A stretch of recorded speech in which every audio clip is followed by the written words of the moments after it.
About just the level of talent that you got to see and just a general assessment of the Latin American market for MMA and obviously the UFC. There's some very talented guys. Martin's got a lot of technical work to do, but he's a worker. He'll do it. For him, it's just about slowing down the physical and concentrating more on drilling and mental stuff. The stuff I never did. But it's fun. He's fun to watch, though. In general, I mean, just the level of talent that you got to see in this season. How do you?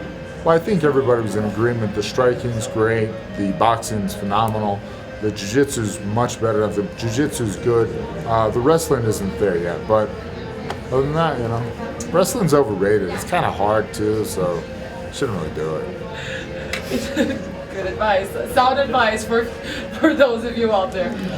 But in terms of a market for the UFC, how do you see? I mean, just seeing the fans, just seeing how big this event is, just fight week, everything. Do you think it's a good place for the UFC to be right now? Of course, man. The Mexican, they have Mexico has a huge culture of boxing and great boxers and great fighters, and we want to piggyback off of that, and I think Alexa Grasso is another great example. We're very excited to have her in the UFC as well. So it's been a good night for Mexico. So you were such a big part of just making the sport, just getting it started, and then now to see how far it's come. Yeah, I knew it the whole time.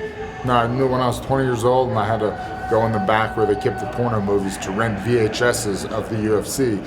I knew that this was the best sport there is. I mean, I like football and basketball, and I'm teaching my daughter how to play soccer, but not well, by the way, very poorly. I should bring her down here and have her learn how to play soccer. But I knew that this was the sport of the future. I knew that this is the epitome of human competition. Obviously, there's been a lot of changes in the UFC right now under the new management, and a couple of layoffs here and there. Yeah. Are you guys concerned at all about the changes, or? No, nothing will affect the fighters. They'll be fine. The opportunities provided to them won't change. But if they do, hopefully for the better. But you, for instance? I'll be all right, one way or the other. I've had a good run.